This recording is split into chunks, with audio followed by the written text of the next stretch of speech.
kitab yang dipelajari Gus Samsudin sesat, diharamkan di Malaysia dan Mesir.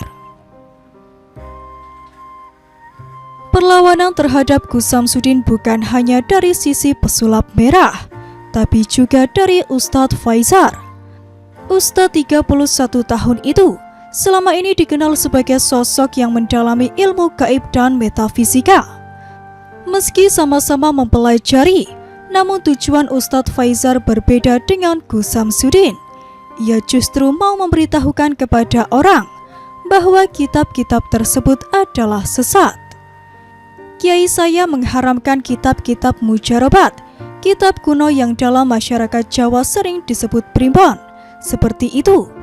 Karena ketika saya buka, isinya aneh-aneh, kata Ustadz Faizar di kanal YouTube Dr. Richard Lee yang diunggah pada Selasa 23 Agustus 2022 lalu.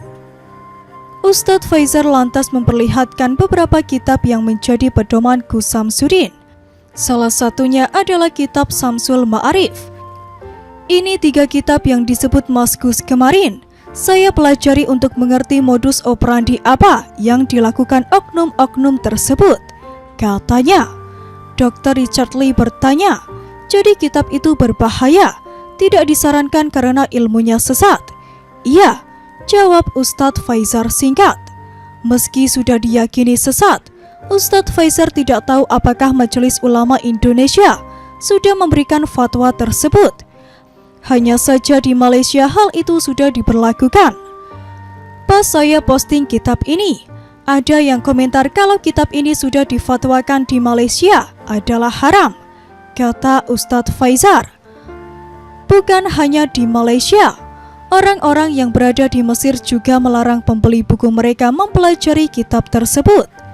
Saya tanya, ada enggak kitab Samsul Ma'arif? Penjaganya langsung bilang di Al-Azhar tidak mengajarkan ilmu sihir, tutur Ustadz Faizar. Gus Samsudin dalam sebuah acara di Trans TV sempat mengatakan kalau ia mempelajari kitab Samsul Ma'arif di sebuah pesantren. Saya di pesantren ketika mengaji, ada yang namanya kitab Samsul Ma'arif Kubro. Di situ juga ada kitab Al-Aufaq atau beberapa kitab Manbul Hikmahnya, kata Gus Samsudin.